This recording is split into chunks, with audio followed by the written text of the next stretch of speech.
What would happen if you found out that the only real fight you have in this lifetime is with yourself? Let's talk about that. Welcome to When I Stop Fighting, the podcast. My name is Daryl Dittmer.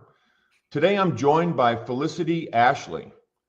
Felicity is a mother of three with a 20-year marketing career and became one of fewer than 250 women to row an ocean, an achievement made even more extraordinary by the fact that she did it while unknowingly battling bowel cancer. Today, she's an award-winning motivational speaker and #1 best-selling author of Stronger Than the Storm, inspiring audiences and readers to dream big, overcome challenges, and thrive through change. Her story has been featured across major media platforms in the UK and across the world. She lives near Oxford in the UK with her husband, Paul, and their children, Sam, Ben, and Grace. Welcome, Ashley. So great to have you. Thank you very much. Welcome, Felicity. So great to have you. Wow. You know what? We're just gonna let me go and see what happens. Do you know what? I get that a lot because Ashley is a first name and a second name. I get it a lot. Yeah, good. I'm glad I'm not the only one. No. It's so wonderful to have you today, and thank you for being here.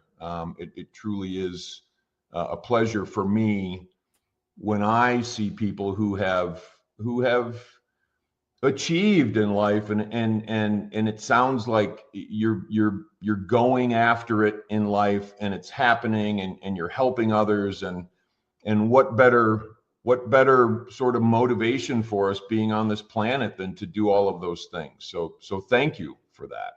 Well, honestly, thank you for having me. It's my pleasure to be here. Thank you. We talked a little bit beforehand, and I told you I have, so many questions that I wrote down and so many things that I think that I want to speak with you about. And I also mentioned I probably won't, get to any of them because so many questions will come up as we talk. The first thing that struck me when I started investigating was the title of your book, Stronger Than the Storm. And I feel like that goes very, very deep. And there's so many storms that we can face in life. We can face, you had the rowing where the storm was, storms, I'm sure, were very evident and outside of you, and so many storms that we can face in life that are sort of outside of us. And a lot of what I focus on with the things that I talk about and teach and train is the storms inside of us. And I'm sure that's been a huge part of your journey as well. Absolutely. And actually we faced both of those kinds of storms crossing the Atlantic. As much as it was a physical endurance event, it was also very much a mental endurance event. It was battling that, how am I going to cope mentally with 40 days plus at sea and not knowing when you're going to finish, or even if you're going to finish. Those self-doubts creep in. Am I good enough? Can I do this thing? What am I doing leaving my children for 2 months? All of those things are those mental battles, those mental storms that you face. And actually they become the bigger part of the challenge, really. Because I think, we knew that our bodies could do it, and it was more about mentally, can we keep it together to tackle this event? But outside of the row, all sorts of other different mental battles, and I think often it's that self-doubt that creeps in, and we kind of put up these mental barriers ourselves, and it's about trying to tackle those and get those out of our way, so that we can then go on to fulfill our potential and seize the opportunities that come along. Absolutely. And I'm a big believer, and I want to get to your story overall in a second here, but I'm such a big believer that life presents us with a ton of opportunities, right? That we can either take advantage of, not take advantage of, run like hell from, run to, right? There's a lot of things that come up in this life, and it sounds like you've seized those opportunities, and so weaving that into your story, how has seizing those opportunities changed you, and what has your story looked like from wherever you'd like to start your story? Yeah, I mean, I think certainly in the sort of latter half of life, I've learned the importance of seizing the opportunities that come along. But it's not just about, I suppose, seizing the opportunities that come along. It's about looking for opportunities and making your own opportunities as well. So it's very much about being proactive. And I suppose that's something that I've learned through experience over time, through facing adversity, through, in real terms, through being faced with my own mortality for a period of time, because that really, tackling a cancer diagnosis and having about a week where I didn't know if it was terminal or not, it does give you a different outlook and a different perspective on life. And it definitely gives you that feeling that life is short, it's fragile, you don't know what's coming around the corner, and therefore live every day. Wring as much out of every single day as you can and seize those opportunities that come, but also look for your own opportunities as well, because life is short. And when I suppose my whole outlook on life now is to not look back with regret about the things that I haven't done. I think, we regret things we haven't done. We don't regret the things that we've done, even if they turn out not to be the right decisions in the end, because we learn something from everything. So that's really my outlook and my mentality on life now. I mean, it hasn't necessarily always been that way, and it's definitely been enhanced and encouraged along by my cancer diagnosis. But I think each time I've seized an opportunity, I've realized, looking back, how much I've learned from that experience and that opportunity, and that then encourages me to do more in the future. Absolutely. And I'm with you 100%. I had back in 2012 or so, I was diagnosed with ulcerative colitis, which is not a cancer, but it's a some real damage to the bowels and bleeding and that sort of thing. And I was flipped out. I was wondering what is going on, and that's a scary time, and because I went to the doc, and basically it was like, it's not good. Things aren't looking so good. And so interestingly, I had to change my entire way that I approach many things, because I can be a bulldog and I can be, just give me that thing and that bone and I'll just, tear it up and chew it up and spit it out and all that sort of thing. And there was a part of me that had to find a balance in how I approach my life, because I can be so, just forward, just go. And so I had to change my diet. I had to change a whole bunch of things about how I lived. And that was a big wake up call for me. And it sounds like, and I don't know anything about things that changed for you necessarily because of that diagnosis, but if you wouldn't mind maybe sharing some of those things that you had to revise in life. And I'm sure it's not, the same things that I had to revise. Maybe it is, but I feel like that's always an interesting part of being handed something that we're not expecting. Where do I go from that point?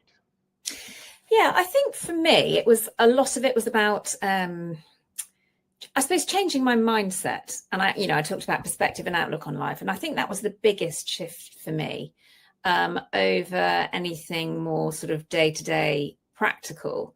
And what it really did was help me to find a new purpose in life. And I remember waking up from my surgery to remove the main tumor, and just feeling really compelled to share a photograph of me with tubes up my nose, with a puffy face, looking horrendous in a hospital gown, alongside a picture of me just having completed the Atlantic Row, which was just literally a few weeks earlier, to show the juxtaposition of the two things. On one hand, there I was, fitter and stronger, looking so healthy and fitter and stronger than I'd ever been in my life.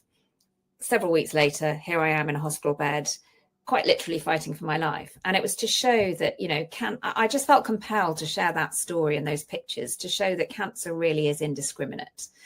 It doesn't care how old you are. It doesn't care what level of fitness you have, or whether you feel or look healthy. It can happen to anyone at any time. And I wanted to raise awareness of that to encourage people to be more aware of their own bodies and to take notice when something doesn't feel right, so that they can go to the doctors and get it sorted out, because early diagnosis is the key to better patient outcomes. And so for me, that diagnosis really triggered this need to share my story to help other people.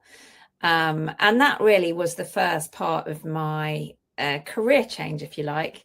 It sort of planted the seed that I wanted to help other people in the future through sharing my story. And then that then almost was the start of my journey to becoming a professional speaker.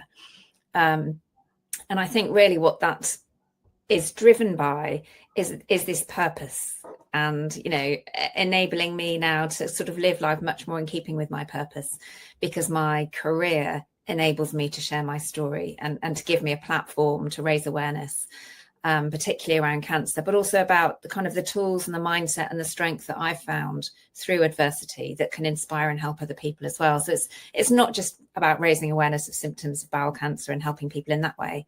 It's more about giving anyone some of the kind of tools that they can use to tackle whatever storms they're facing in their own lives. And they could be physical storms, they could be health storms, they could be emotional things. You know, everyone goes through ups and downs in life.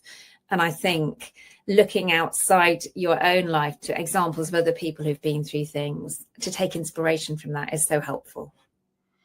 It really is. And there are so many examples of people who have overcome those storms and those difficulties and those adversities. And, you know, I've found in my life, and it sounds like yours, you talked about, you know, changing life and, you know, sort of changing almost everything that you do, right? From a career perspective, that sort of thing, which I think is really, really cool.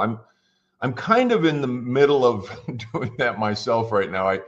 I had a business career and it was great and it was wonderful, and learned a lot, lots of ups and downs, lots of adversities, lots of uncomfortable things that I needed to overcome, just coming from the background that I came from and some of, you know, my story stuff. But I found it, and I have found it interesting. And what I try to impart to people is when you get through sort of your first adversity, or you're younger maybe, and you're like, oh man, you know, life's over if this doesn't happen, you know, whatever it is, girlfriend, boyfriend, whatever it is when we're younger, right? Like these things that we think are just these gigantic deals, and they are, and they're real at that time. And, you know, we've all been through them, but once we go through something like that and we come out the other side and we look back and we're like, and I've done this my entire life, this doesn't count for everybody. We look back and we're like, well,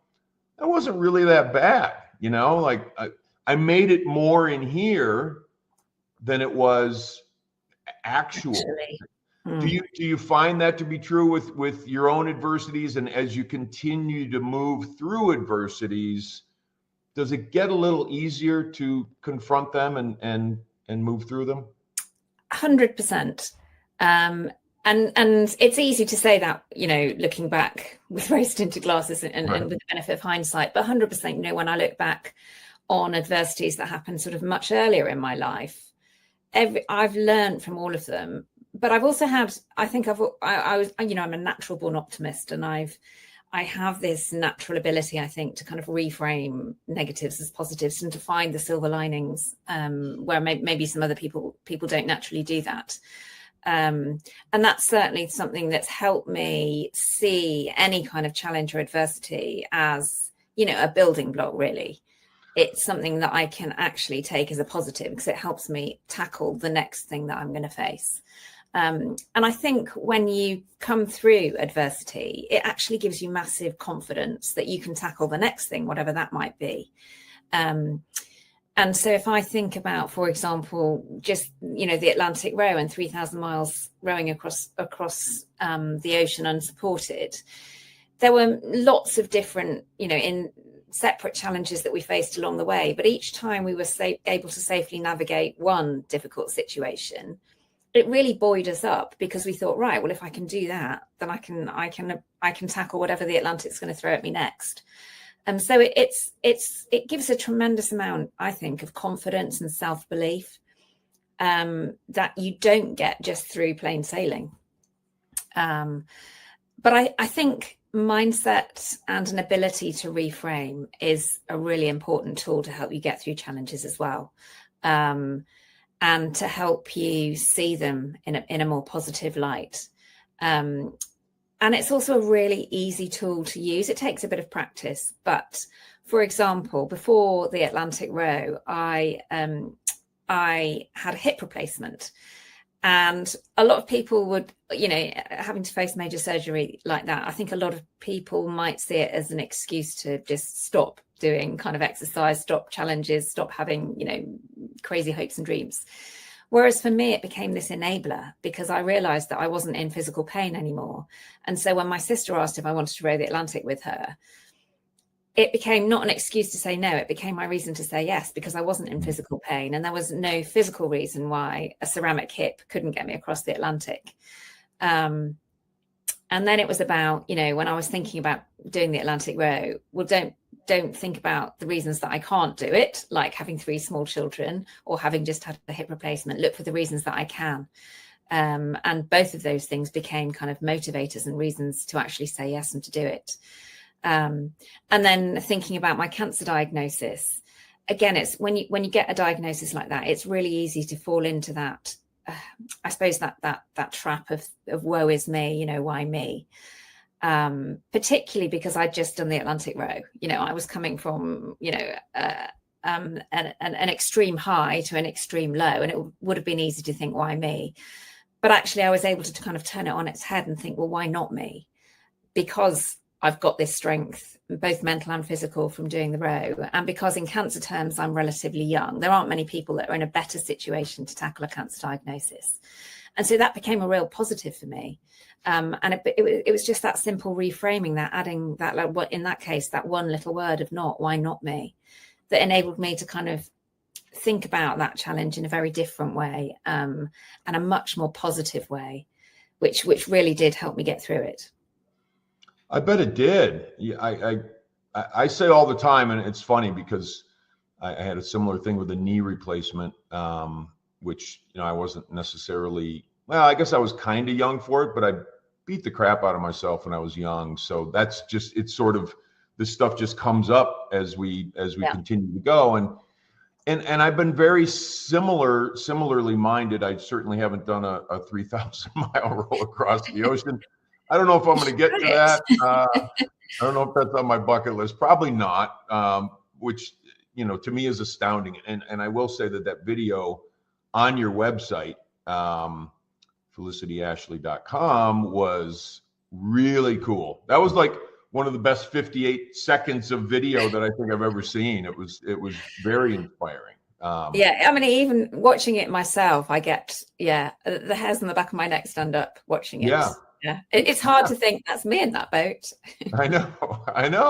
That was really cool, and the joy as you were finishing was just so, I could feel it, and it's giving me goosebumps now as I'm thinking about watching the video. I can't imagine what it did to you by actually knowing that 40 days, 11 hours, and however many minutes was behind you, right? Yeah, that had to be insane. But the thing that I love that you said, and you said some really wonderful things there, but when I am faced with, and I don't really ask this question anymore because I've learned, I don't say why. Like, stuff comes up and like, we all have the storms, right? They're either little clouds that are flying over, these giant thunderstorms, whatever it is. And they're coming along and they're hitting us, and it's stuff we don't like, and like, oh man, no, not this again, or whatever. But the question isn't why. And what I always say to people when they question why, I say, well, why not? Why not? Exactly what you said. That's the answer to why. The answer to why is why not. And I love that you said that, because I don't hear that very often. And the framing or reframing of, oh, this is a problem, to this is a stepping stone is something that I try to practice all the time. And so I'm so happy that you said that, because because I truly believe that for myself, we can either look at life as a slog, right? Or we can look at life as, okay, this is an adventure. What's next? And Yeah. it sounds like you're absolutely in that same vein of thinking about this journey. 100%. And that's those two differences, life is a slog or life is a wonderful adventure. It's absolutely our choice as to which of those we view life as. And sometimes it does take a big life-changing event to make you switch from one perspective to the other. But, you know, my perspective now is there are so many opportunities out there just waiting to be explored. And it feels to me now like a crime not to go and take some of those opportunities. My sister talks about the rocking chair test, and imagining yourself in your dotage sat in a rocking chair looking back on your life. And you want to look back on life feeling proud of what you've done, feeling proud of what you've achieved and the stories that you can tell your grandchildren, rather than wishing you'd done so much more and you know, ruining the day that you said no to something. And I think that's really powerful, is sort of almost fast forwarding through life and taking the opportunities now so that you look back on life, you know, with a cup full, knowing that you've done what you wanted to do. Absolutely. Yeah. And I went through drug and alcohol treatment at the age of 19. So my beginning of my journey was like idiot, you know, which is fine. And I'll say that about myself. I won't say that about anybody else, but that's what I was. I was not treating life the way that I wanted life to treat me. And people say that to me, you know, how's life treating you? And I say, well, life's treating me the way I'm treating life. And that's the answer for me. If I'm treating life from the perspective of, you know, like you said, sitting in the rocking chair, and I'm looking at it and saying, well, you know, I don't need to do that. I don't need to do that. I don't need to do that. That's too much work. That's too difficult. I'm scared to death. All that sort of stuff.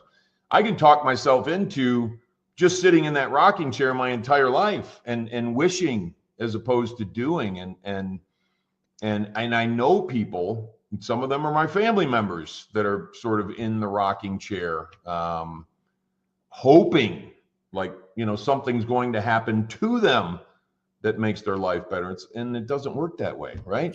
We have to find it. Yeah, we have to find it. We have to take that action. And I think, you know, there's a lot of talk about hope, and hope is certainly really powerful, but it's no good unless you actually back it up with some action as well. And you've actually got to take that first step. You know, lots of people talk about, I'd love to do X one day, or I have a dream to do Y.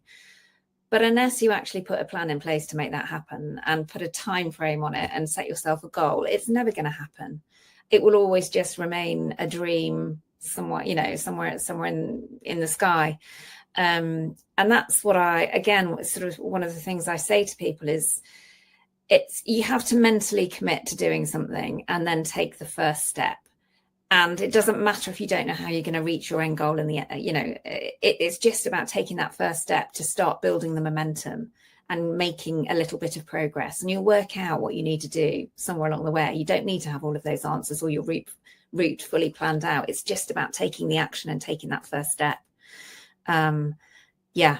And so often we stop ourselves and we hold ourselves back because we don't know how we're going to do it. But you just need to have a little bit of self-belief and a little bit of confidence to take that leap of faith and get going.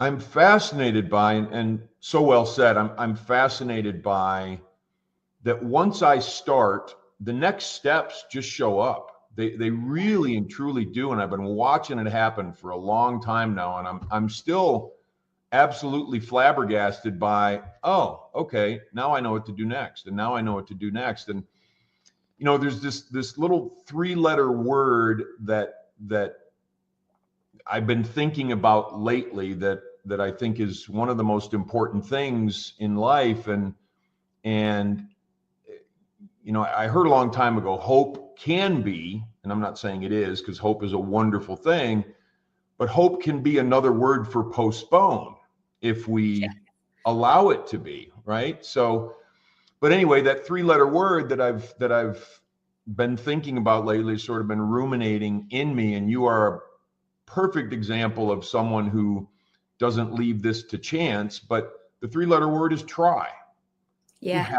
We have to try, right? We have to try. Yeah. Whatever it might be. And I think that is, just sticking my toe in the water sometimes. And I'm not generally a forward, I'm not a forward facing guy in terms of, this sort of public.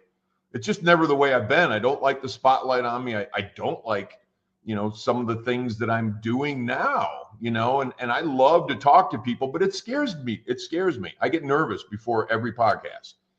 And, I'm like, this just doesn't feel, but when I'm engaged and when we're talking and when we're relating and we're looking at life, and exploring life and how each of us deals with things and all that sort of stuff, I love it because that is the engine of life, right? Like that's what runs us. And anyway, so that little 3-letter word try, I just think that there's so much power in that because once I start, the answers start to show up and the next step shows up. And I think that's the coolest thing. I'm going to shift gears a little bit because I highlighted something on your website and your book page, that the unexpected joy and simplicity of life at sea. Yeah. I have a book behind me that I wrote and it says the subtitle is The Unexpected Joy of Getting My Head Out of My Ass, which is very different than the unexpected joy and simplicity of life at sea. But that struck me because it just felt really serene as I was reading it. And could you explore that a little bit more? Because I think that's just beautiful. I mean, I could rephrase it much as the subtitle of your book, The Unexpected Joy of Getting Your Head Out of Normal Life. And so I think you're right. There was a serenity to being in that little ocean rowing boat for 40 days. And there was such a beautiful simplicity about life on board. We'd taken ourselves out of normal life. We were 4 working mums, juggling careers, running a household, being a parent. It was during COVID, so we were also trying to homeschool, all of those things. And suddenly we were in a little ocean rowing boat where all we had to think about were the other 3 people in the boat with us, and eat, sleep, row, repeat. That was our world, day in, day out, for as long as it took us, and it took us 40 days. And in normal life, there is so much noise. There are so many drains on our attention and on our time, and we're juggling multiple balls. Just from you think of social media and emails and communication, it's absolutely relentless. It's impossible to switch off. Whereas out on the ocean, we could cut ourselves off from almost all of that, and it was absolute joy just to have this simplicity of life.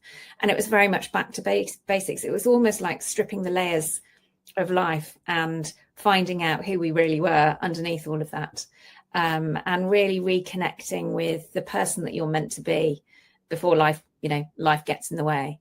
And it was just an absolute joy. And I think in many ways, because we were mums and we were used to almost being there for other people before we were there for ourselves, it was even more special, having that opportunity to do something for ourselves and to reconnect with the people that we were before we became mums almost. Yeah, it was a beautiful time. And yes, it was physically very demanding. It was mentally very demanding.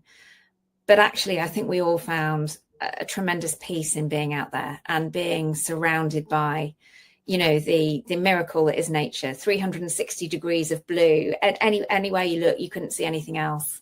But there was something, you could always take inspiration from the view around you, whether it was the changing patterns in the clouds in the sky or the different colours as the sea, of the waves in the sea. And it was just in many ways, such a peaceful time, even though we were coming across lots of different challenges and storms and everything else. There was a certainly serenity to the experience. I bet. Yeah. I can't. my search in life is a balance between, doing and serenity, the peace that I can achieve and the things that I can do. And sometimes that's an interesting balance to try to, because sometimes the doing is all I can really do. And, there's just these things you just have to attend to and this and that. And then other times it's like, okay, I got to slow down a little bit. I'm going nuts. So, and I do some things that help me achieve that at breathing work or breath work and meditation, that sort of thing. Is there anything in your life now where you can reclaim some of that serenity? Are there things that you can jump into to help grab that? I do quite a lot of things. I'm hopeless at things like meditating. I'm not very good at carving out that really quiet time for myself. But I think my form of sort of meditation and taking myself out of life is through being outside and through exercising. That's my me time. That's where I can kind of, almost mentally switch off and find a bit of that serenity and peace again. It might sound odd to be throwing myself into exercise to do that, but that for me is a release from normal life. Life is busy. I am a working parent, juggling lots of different balls, and it's difficult to find time to kind of do nothing. And I do get quite frustrated actually with sitting on my bum and doing nothing. So I'm better in day-to-day life channeling it into something else. And for me, that's being outside and that's exercise. But actually what I found really amazing about being on the ocean was being comfortable just being and not having to do something. And I think it was almost because we were forced to not have anything to do. We didn't have, we could email, but we didn't have access like we do now to be in constant communication with people. And I deliberately chose not to engage in any kind of email or correspondence. I called home once a week, and that was pretty much my only communication outside of the people on the boat. And I found it amazing how comfortable I was just being. We all took Kindles with us, ebook readers, because we thought we'd get bored and we thought we'd need something to do. But actually, I didn't open mine at all. And I found it very easy just switching off and just taking peace and comfort in what was happening around me and starting to observe life around me, the things that normally go completely unnoticed. Everything became a lot more vivid in many ways. Because we had that time to just be and just to start to observe what was going on around us. I think that's great. I really, exercise for me, the first thing that you mentioned, exercise, being outside, those things are absolutely crucial for me to sort of keeping it all together. Yeah. Right. Yeah.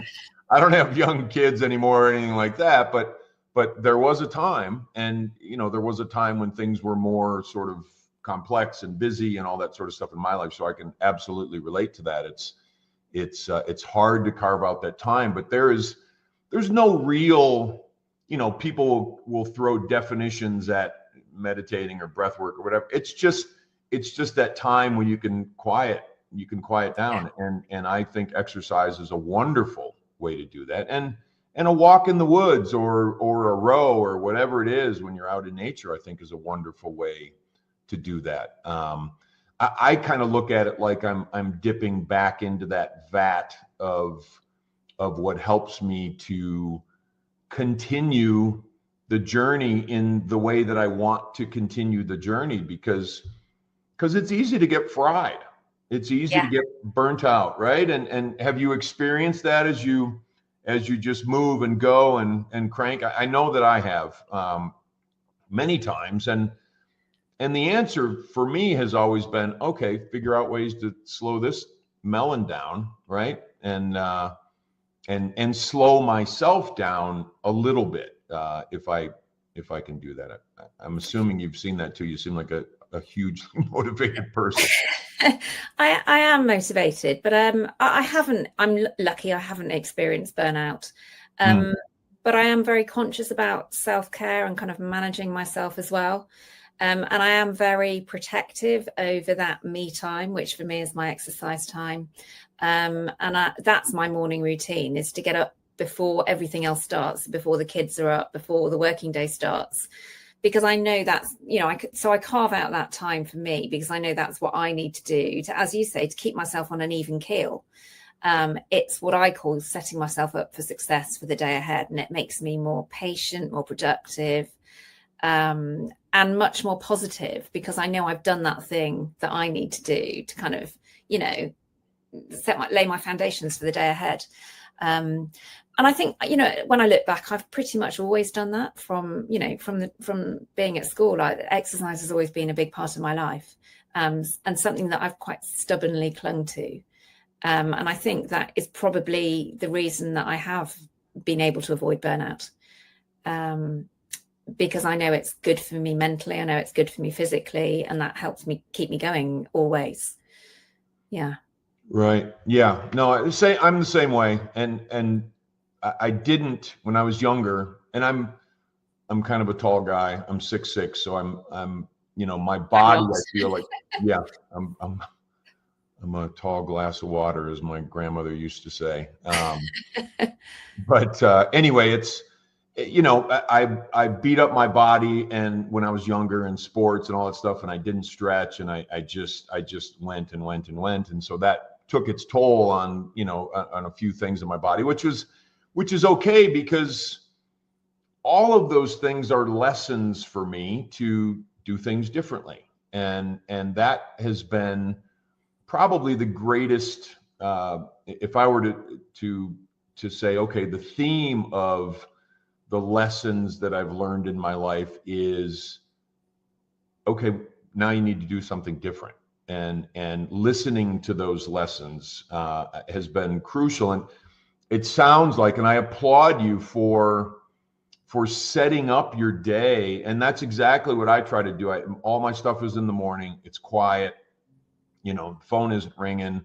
I'm not looking at emails. My phone's gone. I don't care. And sort of connecting with, I think we connect very similarly with life early in the day. We just don't necessarily do it the same way, but it is setting up, and it brings to mind for me the disciplines that I think are crucial to making sure, and I look at it like it's body, mind, heart, and soul. I need to take care of my body, my mind, my heart, and my soul.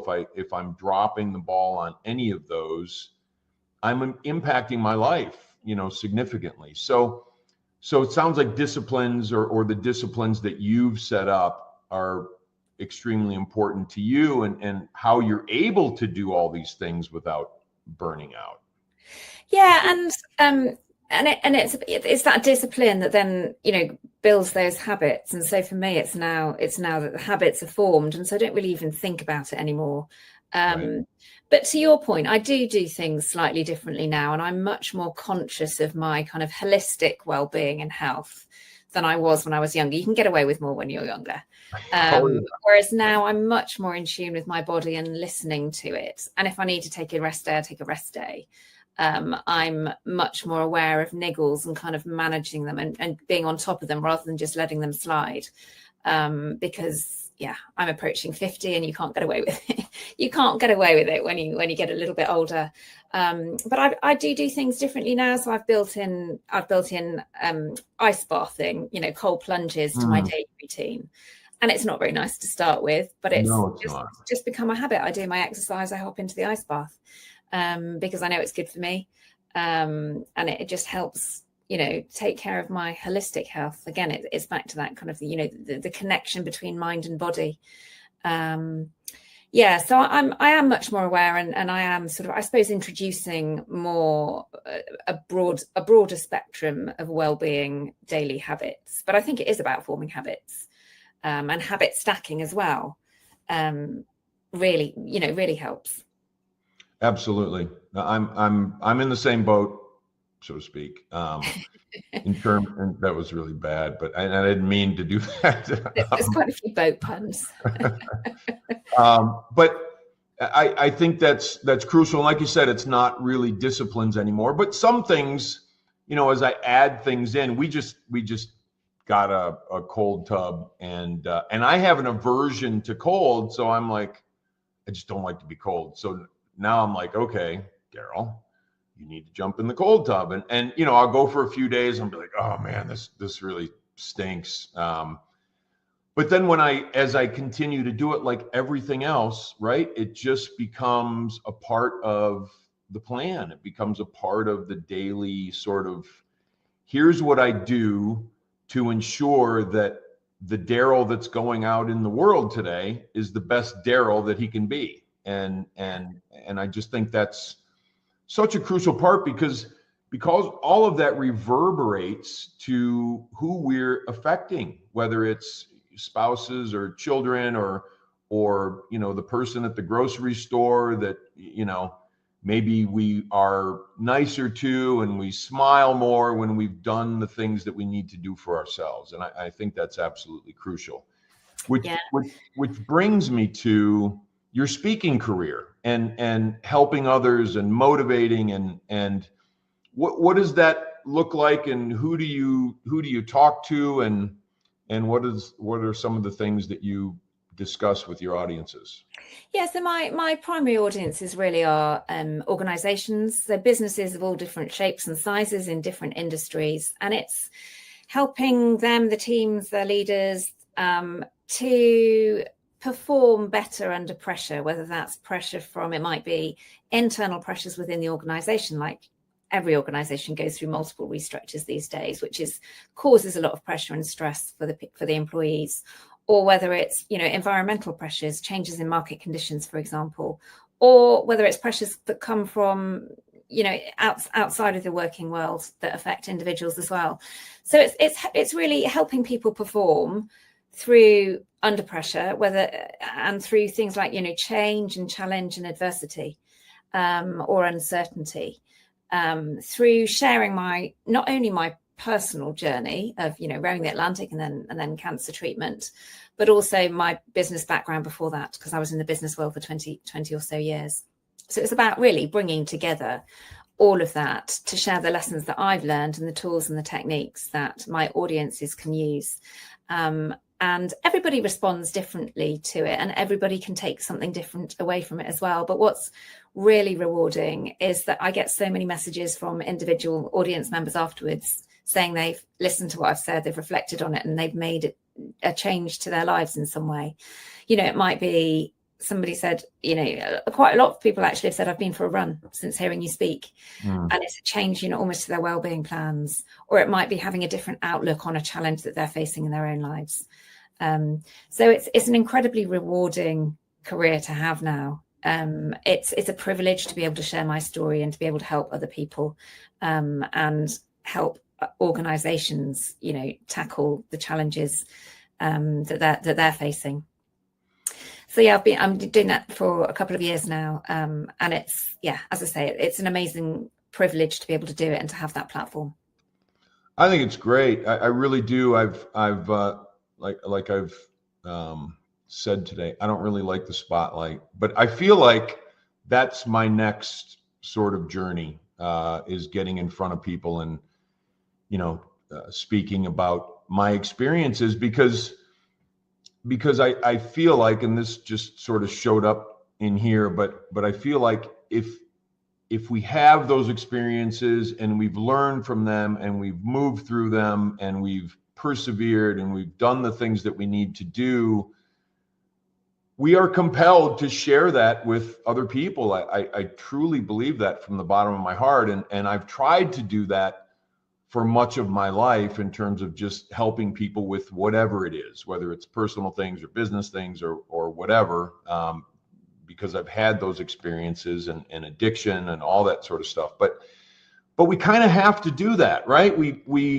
I feel like there's a flow in life, and if I'm in that flow, I'm continuing to give back, continuing to move forward with my life, but also giving back to people. And I feel like that's part of how life can and maybe should, I don't like the word should, but flow, because we get to acquire all of these, experiences, and we get to move through them, and why not let that reverberate throughout the world? So I applaud you for doing that, and I'm going to have to get in touch with you again to figure out how to maybe do that myself. I've got a few irons in the fire, but and it's another one of those things. It takes courage. It's something most of us fear, is standing on a stage and public speaking.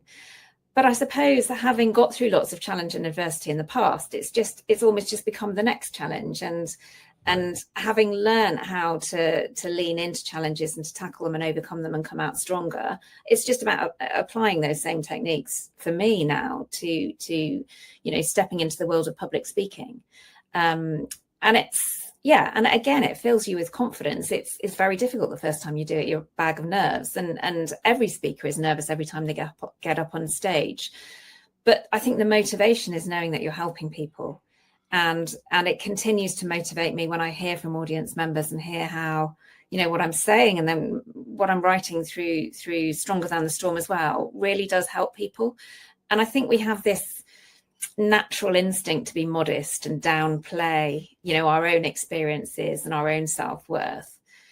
But actually, through both speaking and writing, I've really come to appreciate how much our own stories and sharing our stories can genuinely inspire and help other people. And that's the motivation to carry on doing it, is that it does change lives. And, I'm not deluded. I'm not going to change the world, but I can change the little bit of it that I inhabit. And it's that ripple effect.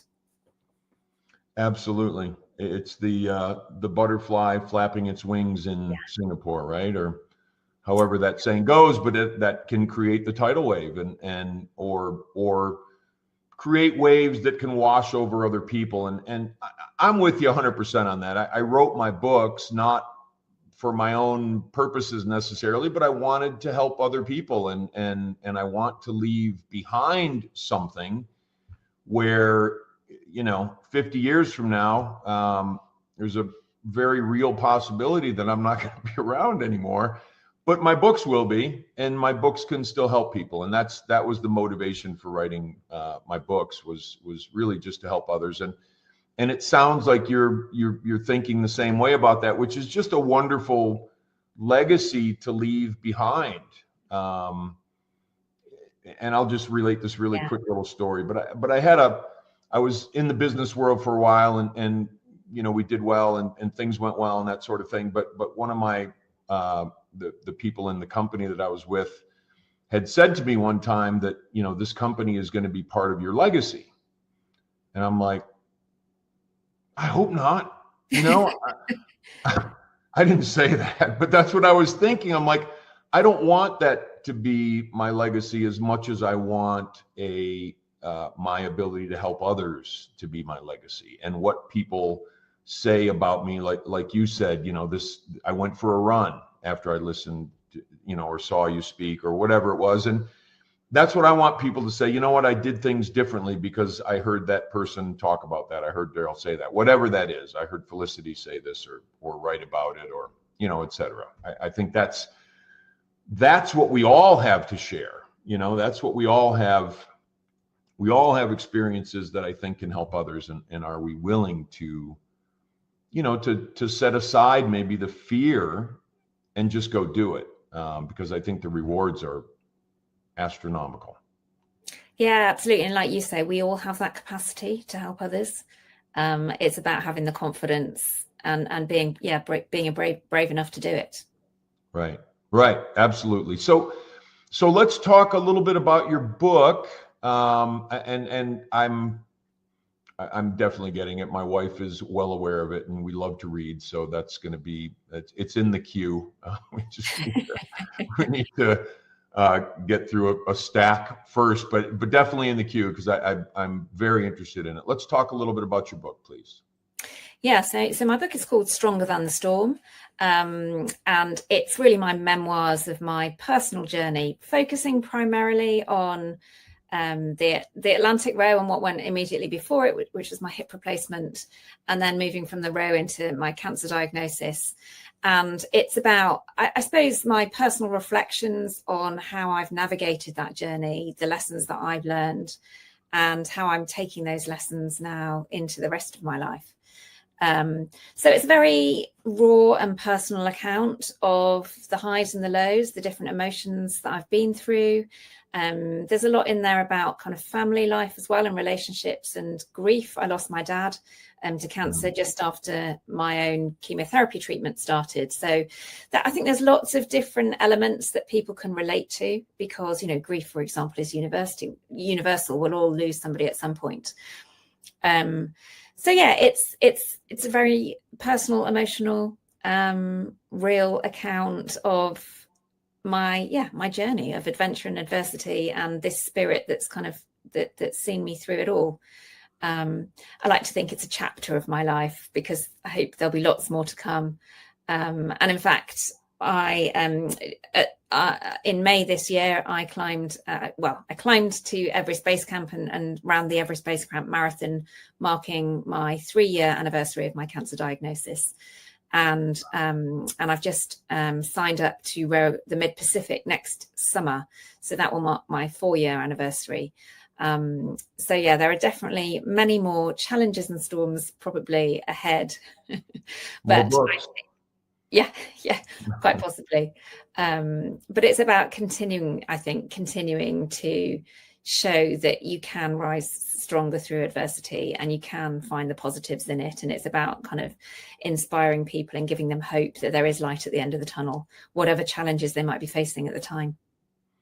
Yeah, it's so inspirational. And I love the real stories and the raw stories and that come with the emotion, as well as we can impart that in the form of a book, which in many instances I've found it just reading those types of stories just affect me deeply, and I'm really looking forward to reading it.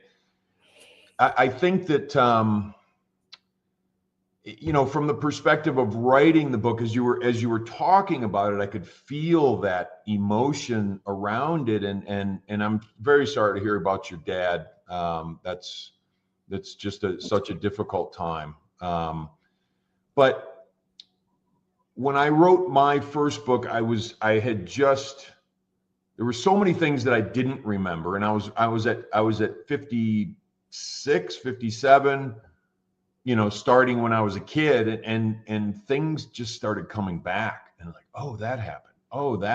And I felt that. And it was sort of a clearing for me. It sort of cleared me out. Did you get that as well, Felicity? Yeah, I was going to say it was a very therapeutic, almost cathartic experience writing it, because it was about reliving and remembering the bad times and the good times. And I definitely went through that roller coaster of emotions through writing it.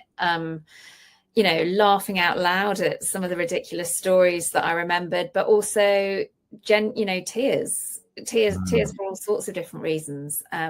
Lots of people, having read it, have said I cried and laughed my way through it. And I said, well, I cried and laughed my way through writing it. But it was like therapy almost, writing it, and I think I've described it in the past as being like a really long journaling process. And I can understand now why people get so much out of daily journaling, because it is therapeutic, writing down everything that's in there. And in many ways, it's easier to write it than it is to say it. And I think, close friends have said to me, I feel like I know you much better having read the book. Despite having, known me in person for decades. And I think that's quite telling. It is somehow easier to put it down on paper than it is to verbalize it sometimes. And I think what I was able to do was to almost disconnect the fact that I was writing it down on paper from the fact that the world would be able to read it. Because I think that might have held me back a bit had I thought, further down the line about people actually reading what I was writing. Because it is very personal. It's literally me opening out, my head, my heart, and everything else, and putting it down on paper. So healing and so therapeutic. Yeah, absolutely. I'm with you. And my wife said to me after almost 20 years of being married, she's like, wow, I feel like I know you a lot better than I did before. I'm like, oh, well, that's cool. Even though we've been, living together for a long time. but that's there's such a it's almost like, because we can't really do it on a day-to-day basis. I can't think of all the things that had happened in my life and all the stories. But if I sit down for 3 or 4 or 5 or 6 or 8 hours at a time, and I'm just, sort of chronologically putting this stuff down, and then this pops in, and then that story pops in, I'm like, oh, I haven't thought about that in 30 years. And it's amazing how things just sort of naturally bubble up, right? And yeah, and that we're able to describe them with the emotion that we had originally experienced during that time. And you said, I did the same thing. I laughed, I cried, I horrified myself. I did a lot of things through the writing of that book. It sounds like you did that too, and I highly recommend it. Not everybody wants to write a book, but like you said, something like journaling, right? Like, just because I did that long before, as I was going through my emotional difficulties as a younger person, I would just write, and there was no rhyme or reason. I would just write. And after I got done writing, I felt better. I felt almost healed. And there's something to be said for getting it out. I think 100% there definitely is. I mean, I've never been a journaler, I have to say. I think I probably pretended to do it for a couple of days as a teenager and then forgot about it. And I actually always used to say I would rather stick needles in my eyes than write a book. Everyone says that everyone's got a book in them somewhere. I would refute that and say I'd rather stick needles in my eyes. But then life gave me a story to tell, and it was partly through sharing my story as a speaker and the feedback that I get as a speaker, but also lots of other conversations I've had with people who've asked, have you got a book, that gradually I sort of mentally adjusted my ideas around writing a book, and I realized it was something that I needed to do and that I wanted to do. And again, it's just, for me, it's shown that, sometimes we fear things and we stop ourselves doing it because we don't know how to do it. We don't know if we can do it. And again, it's just shown me that you can do so much more than you believe that you're capable of. We're so much stronger than we think.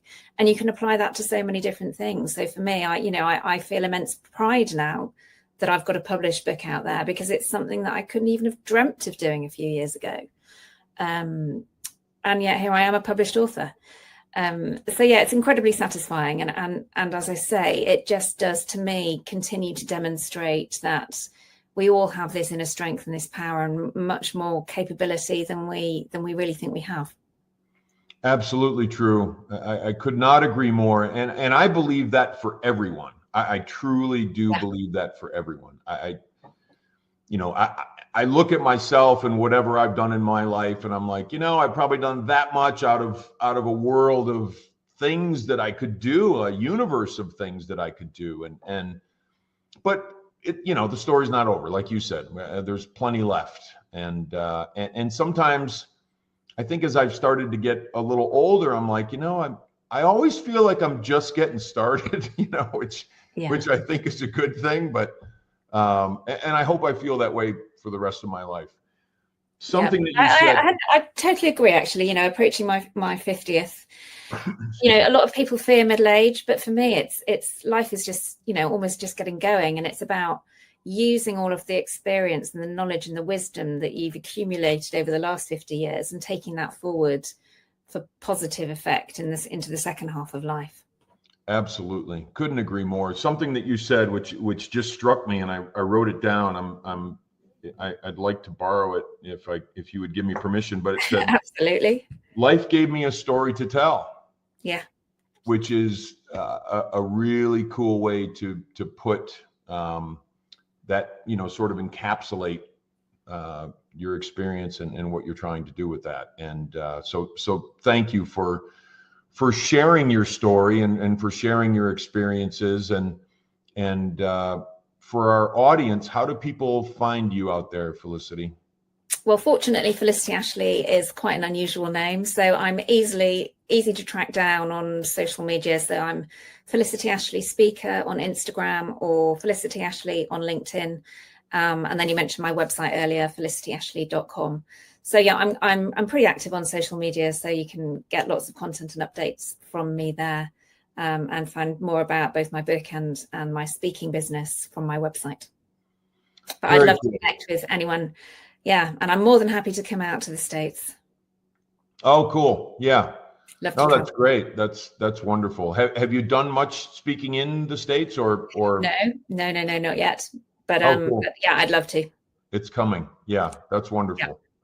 Well, thank you so much, Felicity. It's been absolutely a pleasure to speak and to get to know you. And I can't wait to read your book. And when we do, my wife and I will both, absolutely review it. I know that sort of helps the whole thing. Yeah. And so we will definitely do that. But thank you so much for coming on and sharing your story. Oh, thanks very much. I've really enjoyed the conversation. As have I. Thank you. If you've enjoyed When I Stopped Fighting the podcast, please check out my books and my journals on my website, daryldittmer.com. Enjoy a 15% discount by using the code PODCAST, DARYLDITTMER.com.